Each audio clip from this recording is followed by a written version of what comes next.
नमस्कार दर्शक बंधु शुभ सकाळ। आज हूँ फेब्रुआरी मास 23 तारिख सोमवार। चलतु नजर पकाइबा आज दिन राज्य और देश विदेशर 20टी गुरुत्वपूर्ण खबर उपरे। ता पूर्व जदि आपण चैनल नुआ करी अछंती तेबे वीडियोटी को गोटे लाइक एवं शेयर करबा सह चैनल को सब्सक्राइब करी आपण केउ जिल्लार वीडियोटी को देखुचंती कमेंट माध्यम रे जणांतु, जहा फल रे प्रत्येक दिन एपरि नुआ नुआ अपडेट सर्वप्रथमे पाई परिबे। आज प्रथम खबर एप्रिल 1 रु बदलुछि राशन कार्ड नियम। तुरंत करंतु एही काम नहले कार्ड रु कटि आपणकर नाम। जदि आपण नुआ राशन कार्ड तैयारी करने को चिंता करुछंती किंबा पूर्वरु आपणक पाखरे राशन कार्ड अछि तेबे सरकार 1 एप्रिल 2026 रु अधिक कठोर नियम लागू करने को निष्पत्ति नैछंती। एही नियम गुड़िकर लक्ष्य हेउछि राशन कार्ड तालिकारु अयोग्य व्यक्ति को बाद देबा एवं प्रकृत योग्य हिताधिकारी मानक पाखरे लाभ पहुंचाइबा। तेणु केंद्र और राज्य सरकार राशन कार्ड व्यवस्था रे स्वच्छता आनिबा पई 2026 पई नूतन नियम जारी करिसेंती। सरकार स्पष्ट भाव में कहिसेंती जे राशन कार्ड रे तालिकाभुक्त प्रत्येक परिवार सदस्यों ई केवाईसी बाध्यतामूलक। यार अर्थ हेउछि जदि 28 फेब्रुआरी 2026 सुधा ई केवाईसी पूर्ण न हुए तेबे मार्च 1 तारिख रु राशन बंद हो जाई पारे। एथिपई आपण निकटस्थ राशन दुकान को जाई आपणकर टिप चिन्ह बायोमेट्रिक प्रदान करी किंबा मेरा राशन ऐप व्यवहार करी आपणकर ई केवाईसी पूर्ण करि परिबे। ई केवाईसी पई कोनोसी कार्यालय को जिबा आवश्यकता नहीं। नूतन राशन कार्ड पई केवल ऑनलाइन आवेदन ग्रहण करा जिवो। आधार कार्ड, आय प्रमाणपत्र, विद्युत बिल किंबा बासस्थान प्रमाणपत्र भली डॉक्यूमेंट आवश्यक हेबो। ऑनलाइन आवेदन परे जणे खाद्य जोगाण अधिकारी जांच पई घर को जिबे, जहा फल रे कार्ड जारी करा जिवो। परवर्ती खबर सीएम किसान हिताधिकारी मानक पई आसिला बड़ सूचना। सीएम किसान योजनार बाध्यतामूलक आवश्यकता गुड़िक पूरण न करितिबा हिताधिकारी निमंते गुरुत्वपूर्ण सूचना जारी कले राज्य सरकार। आसंता फेब्रुआरी मास 28 तारिख हेउछि पंजीकरणर शेष तारिख। तेणु एही तारिख मध्यरे पंजीकरण न कले हिताधिकारी माने योजनारू बाद पड़िबे बोली कुहा जायछि। बैंक खाता सहित आधार संयोगीकरण, कृषक ओडिशा पोर्टाल रे पंजीकरण भली आवश्यकता गुड़िक पूरण करबाकू हेबो। आधार लिंक थिबा मोबाइल फोन जरिया रे ई केवाईसी सहित निकटस्थ जनसेवा केंद्र किंबा व्यक्तिगत स्तर रे सीएम किसान पोर्टाल cm.kisan.odisha.gov.in रे पंजीकरण करबाकू हेबो। आपण जदि एही विषय रे अधिक सूचना जानिबाकू चाहुचंती ब्लॉक कृषि अधिकारी कार्यालय विजिट करबा सह किंबा कृषि समृद्धि हेल्पलाइन नंबर जहाँ 155333 यही नंबर रे जोगाजोग करी संपूर्ण तथ्य जानि परिबे। जदि आपण एपर्यंत सीएम किसान ई केवाईसी करिनांती तेबे 28 फेब्रुआरी पूर्वरु एहाकू संपूर्ण करिनियंतु। परवर्ती खबर बंगोपसागर रे लघुचाप सृष्टि। 8 जिला को येलो वार्निंग जारी कला पाणीपाग विभाग। बंगोपसागर रे सृष्टि हैला लघुचाप। 2 दिन धरी झड़ तोफान और वज्रपात नहीं 8 जिला को पाणीपाग विभाग सतर्कता जारी करा जायछि। आज 8 जिला एवं 24 तारिख दिन 3टी जिला पई येलो वार्निंग जारी करिछि आंचलिक पाणीपाग केन्द्र। आंचलिक पाणीपाग केन्द्रर सूचना मुताबक विषुव भारत महासागर संलग्न दक्षिण पूर्व बंगोपसागर उपरे उपर वायु घूर्णिबलय लघुचाप क्षेत्र में परिणत होइछि। एहार प्रभाव आसंता 48 घंटा अर्थात रविवार सुधा सही अंचल रे एक लघुचाप क्षेत्र सृष्टि करिथिला। एहा पश्चिम उत्तर पश्चिम दिग को गति करी सही अंचल रे अधिक सुस्पष्ट हेबो। एहार प्रभाव रे आसंता 23 तारिख और 24 तारिख रे मालकानगिरी, कोरापुट, नवरंगपुर, कलाहांडी, मयूरभंज, केन्दुझर, बालेश्वर और भद्रक जिले में बिजुली घड़घड़ी सह 30 रु 40 किमी बेगरे पवन बहिबार संभावना रही। एणु सबु जिला को पाणीपाग केन्द्र पक्षरु येलो वार्निंग जारी करा जायछि। 24 तारिख दिन मयूरभंज, जाजपुर, कटक जिले में बिजुली घड़घड़ी सह 30 रु 40 किमी बेगरे पवन बहिपारे। एही सबु जिला पई मध्य येलो वार्निंग जारी होइछि। एहा परे राज्य रे पाग सुखिला रहिबो। राज्य रे सर्वनिम्न तापमात्रा 2 रु 3 डिग्री पर्यंत वृद्धि देखा जिवो। परवर्ती खबर होइगला क्लियर। एबे एही चासी मानक खाता को आसीबोनी 2000 टंका। जानतु कारण। प्रधानमंत्री किसान योजना रे 22तम किस्ती अपेक्षा रे थिबा लक्ष लक्ष कोटी कोटी चासी एबे बड़ विपर्ययर सम्मुखीन होई पारंती। गत थर 21तम किस्ती सहित समान परिस्थिति सृष्टि होइथिला। लक्ष लक्ष चासींकर किस्ती अटकी जाइथिला। एथर मध्य समान परिस्थिति सृष्टि होई पारे। जदि आपण जणे चासी एवं प्रधानमंत्री किसान सम्मान निधि योजना रे उपकृत हेउचंती तेबे एही खबर आपणक पई। 22तम किस्ती पई अपेक्षा करिबा समय रे आसंतु जानिबा केउ चासी माने 2000 टंका पाई परिबे नाही। प्रधानमंत्री किसान सम्मान निधि योजना केवल एही चासी मानकु लाभ प्रदान करे जे मानक पाखरे जमी अछि। जदि आपणकर जमी नाही एवं आपण अन्य काहार जमी रे चाष करंती तेबे आपण योग्य हेबे नाही। एहार अर्थ हेउछि एही योजनार लाभ पाइबा पई आपण जणे जमी मालिक हेबा आवश्यक। एहा सहित जदि आपण एही योजना अधीन रे लाभ पाउचंती किंतु ए पर्यंत ईकेवाईसी पूर्ण करिनाहांती तेबे आपणकर किस्ती विलंबित होई पारे। जदि आपण 22तम किस्तीर लाभ पाइबाकू चाहुचंती तेबे यथाशीघ्र आपणकर ईकेवाईसी अपडेट करंतु। आपण किसान पोर्टल रे किंबा पीएम किसान ऐप माध्यम रे ओटीपी आधारित ईकेवाईसी निजे पूर्ण करि परिबे। या व्यतीत जदि आपण बैंक अकाउंट रे आपणकर आधार कार्ड सहित लिंक होई नै तेबे आपणकर किस्ती पेमेंट विलंब होई पारे। तेणु आपण बैंक अकाउंट सहित आपणकर आधार कार्ड लिंक करिबा जरूरी अटे। या व्यतीत जदि आपण जणे नूतन चाषी एवं पीएम किसान र पंजीकरण करूछंती तेबे एक चाषी परिचय पत्र बा फार्म रो आईडी निहाती आवश्यक। परवर्ती खबर रेल यात्री खुशी खबर बोर्डिंग नियम में बड़ परिवर्तन। भारतीय रेलवाई यात्री मानू एक बड़ सुविधा देवाकू प्रस्तुति चलाई। एणिकी यात्री माने निजर बोर्डिंग पॉइंट बदलाइबापी अधिक समय पाइबे। रेलवाई बोर्ड यही समय सीमा को वृद्धि करने एक प्रस्ताव पठाई। वर्तमान नियम अनुଯାयी यात्री माने केवल प्रथम रिजर्वेशन चार्ट प्रस्तुत होगा पूर्व ही निजर बोर्डिंग स्टेशन बदलाई पारुछंती किंतु नुआ प्रस्ताव अनुଯାयी यही सुविधा को द्वितीय चार्ट प्रस्तुत होगा पर्यंत बढ़ाइबाकू विचार करा जाउची। 19 फेब्रुआरी 2026 रे रेलवाई बोर्ड रो एक चिठी जरिए यही प्रस्तावर कार्यकारिता उपरे मतामत मागिछि। वर्तमान प्रथम चार्ट ट्रेन छाड़बार प्राय 10 रु 20 घंटा पूर्व प्रस्तुत हो जाउछि। यात्री सुविधा को दृष्टि रे रखी यही समय सीमा बढ़ाइबाकू योजना होइछि। वर्तमान ट्रेन छाड़बा समय अनुसार प्रथम चार्ट प्रस्तुत हेउछि। सकाळ 5:01 रु दिन 2टा मध्य छाड़ुवा ट्रेन यार प्रथम चार्ट पूर्व दिन 8टा सुधा प्रस्तुत हुए। अन्य समय ट्रेन छाड़बार अति कम रे 10 घंटा पूर्व प्रथम चार्ट प्रस्तुत करा जाय। तेबे थरे प्रथम चार्ट प्रस्तुत हो गले वर्तमान नियम अनुसार बोर्डिंग स्टेशन बदलाइबा संभव नुहे। जदि यही प्रस्ताव मंजूर हुए तेबे जो यात्री मानकर यात्रा योजना रे शेष मुहूर्त रे परिवर्तन आसे से माने बहुत उपकृत हेबे। परवर्ती खबर अकाउंट रे जदि टंकाटे भी नाही किंतु उठाई पारिबे 10,000 टंका। केमिति जानतु एही सीक्रेट टिप्स। प्रधानमंत्री नरेंद्र मोदींकर प्रथम कार्यालयर सबुठारु लोकप्रिय योजना मध्यरु गोटे हेउची जनधन अकाउंट। एही योजना अधीन रे अकाउंटधारी माने केवल बीमा कवरेज करि परिबे नाही बरंग ओवरड्राफ्ट सीमा मध्य पाई परिबे। एहा उल्लेखनीय जे ओवरड्राफ्ट एक आर्थिक सुविधा जहां आपनकु आपनकर बैंक अकाउंट रु टंका उठाइबाकू अनुमति दिए। जदिओ एहा खाली थाए जनधन बैंक अकाउंटधारी पई ओवरड्राफ्ट सीमा 10,000 रही। आसतु जानिबा आपण यार लाभ किपरि उठाई परिबे। जो माने जानि नांती सेमानक पई धनजन अकाउंट गुडिक अकाउंटधारी विविध आर्थिक आवश्यकता पूरण पई डिजाइन करा जायछि। एथिरे एक शून्य बैलेंस अकाउंट एक बीमाकृत आरयू पे डेबिट कार्ड एवं ओवरड्राफ्ट विकल्प भली वैशिष्ट्य अंतर्भुक्त रही। यही पदक्षेप उन्नत आर्थिक स्थिरता पई हिताधिकारी मानकु अन्य सरकार कार्यक्रम सहित मध्य संयोग करे। यह सहित प्राय 11 वर्ष पूर्वे नरेंद्र मोदी प्रथम कार्यालय समय रे यह आरंभ होइतिला। यह एक बैंक अकाउंट खोलिबाकू योग्य जे कोनसी भारतीय नागरिक एवं मौलिक संचय बैंक जमा अकाउंट को मध्य खोली पारिबे। एही प्रकार अकाउंट पई सर्वनिम्न बैलेंस आवश्यकता नाही। परवर्ती खबर होली पूर्वरु सरकारी कर्मचारी मानक पई आसिला बड़ उपहार। बढ़िबो महंगा भत्ता कर्मचारी को मिलिबो डबल दरमा। होली पूर्वरु महंगा भत्ता वृद्धि नहीं पुणी थरे आलोचना जोर धरिछि। यह विश्वास करा जाउछि जे केंद्र सरकार जनवरी जून 2026 पई केंद्र सरकारी कर्मचारी एवं पेंशन भोगी पई डीए वृद्धि घोषणा करि पारंती। तथापि गत 5 वर्षर धारा विचार करी एपरी घोषणा साधारणतः मार्च आरंभ रे पडुथिबा होली पूर्वरु करा जाय नाही। पूर्वर जुलाई डिसेम्बर चक्र पई 1 अक्टोबर 2025 रे 3% वृद्धि घोषणा करा जायथिला। एहा परे कर्मचारी माने वर्तमान 58% डीए पाउछंती। केंद्रीय कर्मचारी माने आशा करूछंती विभिन्न केंद्र सरकारक विभागर कर्मचारी एवं पेंशन भोगी माने आशावादी जे सरकार परवर्ती संशोधन रे डीए 2% वृद्धि करि पारंती। जदि एहा हुए तेबे डीए वर्तमान 58% रु मूल दरमार 60% को वृद्धि पाइबो एवं एहा 1 जनवरी 2026 रु लागू हेबो बोली कहा जायथिला। डीए वृद्धि निष्पत्ति अखिल भारतीय उपभोक्ता मूल्य सूचनाक तथ्य परिवर्तन एवं गत किछि मासर मुद्रास्फीति संख्या उपरे निर्भर करिबो। तथापि होली भली पर्व गुड़िक आशा बढ़ाए सरकार कौनसी निष्पत्ति नेबा पूर्व कैबिनेटर निष्पत्ति को अपेक्षा करि पारंती। आशा करा जाउछि जे होली परे कौनसी नूतन घोषणा करा जिवो।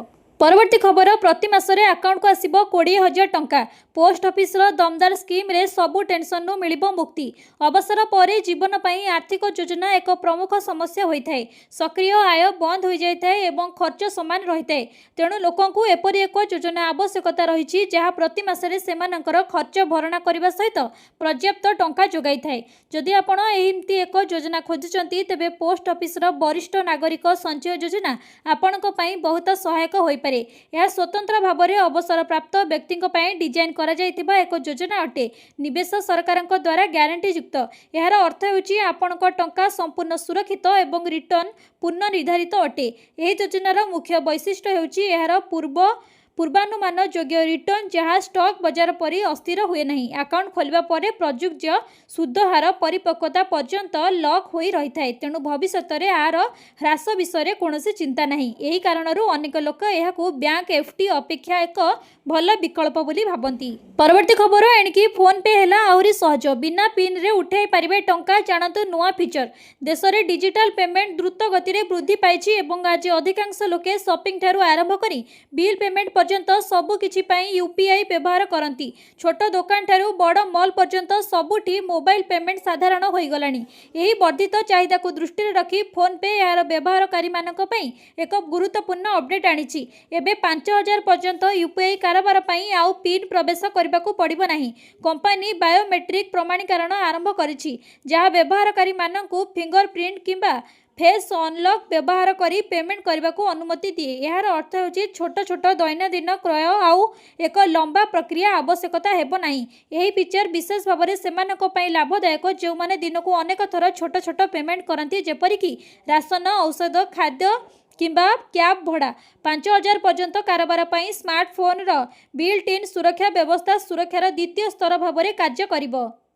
परवर्ती खबर रेलवे रे नियुक्ति सुजोग 5000 ऊर्ध्व पदवी खाली। 10th पास भी करें आप्लाय। जानतु सिलेक्शन प्रक्रिया। जदि आपण चाकरी खोजुचंती तेबे एही खबर आपणक पई। वेस्टर्न रेलवे 5000 अधिक शिक्षार्थी पदवी पई नियुक्ति घोषणा करिछि।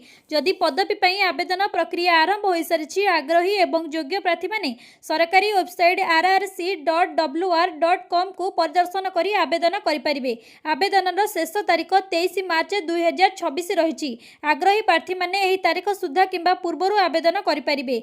एही नियुक्ति पई प्रार्थी मानकु एक मेरिट लिस्ट आधार रे चयन करा जिवो जहा सर्वनिम्न मैट्रिक रे 50% सामग्रिक मार्क रहिबा सहित आईटीआई परीक्षा प्राप्त मार्क रो प्रतिशत को हाराहारी करी प्रस्तुत करा जिवो। उभय को समान गुरुत्व दिया जिवो। एही नियुक्ति अभियान माध्यम रे मोट 5349 शिक्षार्थी पदवी पूर्ण करा जिवो। जानतु किपरि करिवे आवेदन। प्रथमे प्रार्थी मानकु सरकारी वेबसाइट परिदर्शन करबा को पड़िबो। परे होम पेज रे थिबा प्रासंगिक लिंक उपरे क्लिक करंतु एक पृथक विंडो खोलिबो। एबे प्रार्थी मानकु प्रथमे निजको पंजीकरण बा रजिस्टर करबा को पड़िबो। पंजीकरण समाप्त परे प्रार्थी मानकु सेमानकर आवेदन फॉर्म पूर्ण करबा को पड़िबो। या परे फॉर्म सबमिट करंतु। फॉर्म सबमिट करबा परे प्रार्थी माने निश्चिंतकरण पृष्ठा डाउनलोड करंतु। शेषरे प्रार्थी मानकु एक प्रिंट आउट नेबा को पड़िबो। परवर्ती खबर टोल गेट रे तुरंत कटिबो एही गाड़ी गुडीकर चालान। आपणक गाड़ी लिस्ट रे अछि कि नाही करंतु जांच। प्रतिदिन सारा देश में लक्ष लक्ष जानवाहन एक्सप्रेस एवं राजपथ दे यातायात करती। रास्ता नेटवर्क रे उन्नति आसी जहाँ यात्रा को द्रुत और आरामदायक करिछि। तथापि नियमावली मध्य कठोर होइछि। फलस्वरूप जदि आपणक जानर आवश्यक कागजपत्र असंपूर्ण रही तेबे आपणकु टोल प्लाजा रे एक ई चालान जारी करा जाई पारे। केउ गाड़ी गुड़िकर चालान कटिबा आसंतु जानिबा। उत्तर प्रदेशर प्रमुख एक्सप्रेसवे रे एक ई डिटेक्शन सिस्टम कार्यकारी करा जायछि। टोल प्लाजा गुड़िकरे उच्च रिजोल्यूशन कैमेरा रखा जायछि। एही कैमेरा गुड़िक दे जाउथिबा प्रत्येक गाड़ीर नंबर प्लेट गुड़िक स्कान करिवो। तापरे गाड़ीर सूचना एक केंद्रीय डाटाबेस सहित मेल करा जिवो। एही सिस्टम तुरंत जानर बीमा वैध कि नाही, प्रदूषण प्रमाणपत्र पीयूसी अपडेट अछि कि नाही, फिटनेस प्रमाणपत्र शेष होइछि कि नाही एवं परमिट वैध कि नाही जांच करिवो। जदि कोनोसी डॉक्यूमेंट रे कोनोसी असंगत देखा जाए तबे सिस्टम स्वयंचालित भाव में एक ई चालान जारी करिवो। संपूर्ण प्रक्रिया स्वयंचालित अर्थात कोनोसी कर्मचारी हस्तक्षेप आवश्यकता नहीं। यह प्रारंभिक भाव में प्रमुख रूट रे कार्यकारी करा जाउछि एवं धीरे धीरे अन्य राजपथ रे कार्यकारी करा जिवो। परवर्ती खबर कामरे लागुनी भिन्नक्षम रैंप स्वतंत्र धाड़ी दर्शन हेले जगा दर्शन पाइबा आशा वयस्क एवं भिन्नक्षम को मना श्रीमंदिर जगतर ठाकुर महाप्रभु जगन्नाथंकर बाहुमेलारे भक्तों कोड़े नेबाकू रत्न सिंहासन में विराजित हेले प्रभुंकर पर्यंत सभी पहुंचवाकू बाट हो जाइछि बंद एबे कष्टरे पुरी जाए दौड़ी आसिली हेले सिंहद्वार फेरी जाउछि जहाँ महाप्रभुंकर इच्छा लुह विजा आखिरे कोहभरा कंठरे एभली कहिसंती कटकर भकतपड़ारू आसीथिबा कार्तिक स्वाई कार्तिक को एबे 86 वर्ष बयस शनिवार दिन से श्रीमंदिर महाप्रभु को दर्शन करेंगे बोली अनेक आशा नहीं पुरी को आसीथिले हेले श्रीमंदिर जीवाकू असंभाल भिड़ और वयस्कों ପାଇଁ कौनसी स्वतंत्र व्यवस्था नथिबा देखि कांदी कांदी फेरी जाइछंती केवल कार्तिक नुहे दैनंदिन जगा दुआरू एभली शह शह वयस्क एवं भिन्नक्षम भक्त हरास होई फेरी जाउछंती श्रीमंदिर को दैनिक हजार हजार भक्त आसुचंती पर्वपर्वाणी और विशेष दिन में भक्तों संख्या लक्षे डेउछि एमानक मध्यरे अनेक भिन्नक्षम और वयस्क मध्य अछंती हेले श्रीमंदिर रे एही भक्तों ପାଇଁ स्वतंत्र व्यवस्था नथिबारु सेमाने हताश होई फेरुचंती बाहरु पतित पावन को मुंडिया मारी जीवाकू बाध्य हेउचंती एभली भक्तों ପାଇଁ सुगम व्यवस्था करबाकू हाईकोर्ट निर्देश देबा परे मध्य एहा कार्यकारी कर जाउ नाही उत्तर द्वार देई भिन्नक्षमक प्रवेश कराबाकू स्वतंत्र स्थायी रैंप प्रस्तुत करा जायछि हेले एही रैंप कोनोसी काम रे आसु नाही परवर्ती खबर 44,200 कोटीर 10 प्रकल्प को मंजूरी 8टी जिल्ला रे सृष्टि हेबो 9,000 नियुक्ति 44,200 कोटी टंकार पुंजी निवेश को मुख्यमंत्री मंजूरी 8टी जिले में हेब 10टी प्रकल्प प्राय 9,000 नियुक्ति सृष्टि हेब नवीकरण शक्ति और सेमिकंडक्टर प्रकल्प गुड़िक सरकार गुरुत्व खोर्धार हेब सेमिकंडक्टर मेमोरी चिप प्लांट मुख्यमंत्री श्री मोहन चरण माझी अध्यक्षत लोकसभा भवन में अनुष्ठित 44तम हाई लेवल क्लीयरेंस अथॉरिटी बैठक में आज 44,200 कोटी टंकार 10टी प्रकल्प को मंजूर कर राज्य में 8टी जिले में यह 10टी प्रकल्प स्थापन करा जहाद्वारा प्राय 9,000 नियुक्ति सृष्टि हेब यह जिला गुड़िक हेउची खोर्धा कोरापुट मालकानगिरी ढेंकानाल पुरी नयगढ़ कलाहांडी और Deogarh rare earth manufacturing semiconductor cement automobile और ऑटो कंपोनेंट टेलीकॉम भित्तिभूमि एवं शक्ति और नवीकरणीय शक्ति क्षेत्र में निवेश प्रस्ताव गुड़िक मंजूर करा जायछि परवर्ती खबर एसआईआर पई मागी परिबेनी आधार कार्ड एप्रिल 1 रु मतदाता सूची रे स्वतंत्र संशोधन ओडिशा रे आसंता एप्रिल 1 तारिख रु हेबो मतदाता सूची रे स्वतंत्र संघर संशोधन एसआईआर एबे जारी रहिछि मैपिंग 2002 और 2025 रो वोटर तालिका अनुसार एसआईआर हेबो तेबे एसआईआर प्रक्रिया बेले वोटर मानकू अजतारे आधार कार्ड किंबा अन्य कौनसी कागज पत्र मागी हैरान न करंतु बोली कुहाଯାଇଛି निर्वाचन कमिशन किंबा राज्य निर्वाचन अधिकारी कार्यालय पक्षरु एभली निर्देश नाही तेणु सेथिरु निवृत्ति रहिबाकू समस्त निर्वाचन पंजीकरण अधिकारी को निर्देश दिया जायछि एने राज्य निर्वाचन अधिकारी कार्यालय अतिरिक्त मुख्य निर्वाचन अधिकारी तथा स्वतंत्र सचिव सुशांत कुमार मिश्र समस्त ईआरओ को चिठी लिखिछंती तेबे जदि एथिरे त्रुटि विच्युति देखा देबो ताहले आवश्यक कार्यानुष्ठान नियाजिबो बोली चेतावनी मध्य देइचंती सेहिपरि राज्यर मुख्य निर्वाचन अधिकारी आर संथ गोपालक सूचना अनुसार ओडिशा रे 4टी पर्याय रे जुलाई मास पर्यंत एसआईआर चलिबो 23 वर्ष हेबो एसआईआर होई नथिबारु एबे कराजिबो एप्रिल 1 रु आरंभ हेबो 2002 रे होइतिबा एसआईआर भित्ति करी काम आगेइबो परवर्ती खबर चाषी को कलबल कलानी सार चिंता ए पर्यंत संबलपुर में चाषी धान बिक्री होई नथिबा बेले चाषी को कलबल करुची सार चिंता भल भाव देखंतु एही दृश्य को केमिति जिले में विभिन्न मंडी रे आज भी पड़ी रही क्विंटाल क्विंटाल धान चाषी माने खोला आकाश तले सेमिति पड़ी रहिचंती सरकार ठीक समय रे धान किणी नथिबारु चाषी माने हंतसंत हेउचंती सेपटे रबी चाष आरंभ होई जायतिबा बेले चाषी माने हरड़ घणारे पड़िचंती मंडी रे धान जगिबे ना रबी फसल करिबे से ने चिंता घारी विरोध करी पुणी आज आंदोलन को ओह्लाई विभिन्न चाषी संगठन आज विभिन्न चाषी संगठन आंदोलन करिसेंती प्रथमे जिला जोगाण अधिकारी पर जिला मुख्य कृषि अधिकारी कार्यालय रे घेराव करिसेंती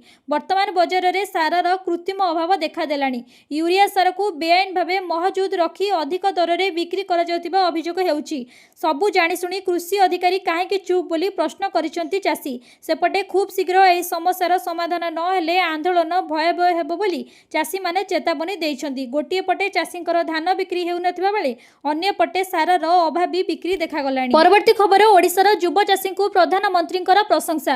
ମନ୍ କି ବାତ୍ରେ ହିରୋତଙ୍କ ଚାଷ ଶୈଳୀରେ ଦେଲେ ଉଦାହରଣ। ଓଡ଼ିଶାର ଯୁବ ଚାଷୀ ହିରୋତ ପଟେଲଙ୍କ ପ୍ରଧାନମନ୍ତ୍ରୀ ମୋଦିଙ୍କର ପ୍ରଶଂସା। ମନ୍ କି ବାତ୍ରେ ହିରୋତଙ୍କ ଚାଷ ଶୈଳୀରେ ଦେଲେ ଉଦାହରଣ। ହିରୋତ ତାଙ୍କ ବାପା ଶିବ ଶଙ୍କର ପଟେଲଙ୍କ ଠାରୁ ପ୍ରେରଣା ପାଇ ଚାଷ କାର୍ଯ୍ୟ କରୁଛନ୍ତି। ଧାନ, କଦଳୀ, ମାଛ ଚାଷ କରି ବେଶ୍ ଲାଭବାନ ହୋଇଛନ୍ତି। ହିରୋତଙ୍କ ଚାଷ ଶୈଳୀରେ ଦେଖିବାକୁ ଅନେକ ଲୋକ ଆସୁଛନ୍ତି। ତାଙ୍କ ଚାଷ ଶୈଳୀ ଶିଖିବାକୁ ପ୍ରଧାନମନ୍ତ୍ରୀ ପରାମର୍ଶ ଦେଇଛନ୍ତି। ଓଡ଼ିଶାର ସୁନ୍ଦରଗଡ଼ ଜିଲ୍ଲା ଟାଙ୍ଗରପାଲି ବ୍ଲକର ରତନପୁର ଗ୍ରାମରେ ଜଣେ ଯୁବ କୃଷି ଉଦ୍ୟୋଗ ହେଉଛନ୍ତି ହିରୋତ ପଟେଲ। ITI ପାଠପଢ଼ା ପରେ ଚାଷ କାମ କରି ଜଣେ ସଫଳ ଚାଷୀ ହୋଇପାରିଛନ୍ତି।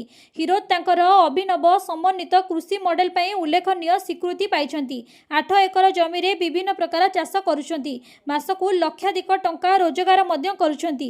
ସେ ମାଛ, ଫଳ, ପନିପରିବା ସହ ଫୁଲ ଚାଷ କରୁଛନ୍ତି। ପ୍ରଧାନମନ୍ତ୍ରୀ ନରେନ୍ଦ୍ର ମୋଦି ଆଜି 131 ମନ୍ କି ବାତ୍ରେ ତାଙ୍କର ଉଚ୍ଚ ପ୍ରଶଂସା କରିଛନ୍ତି।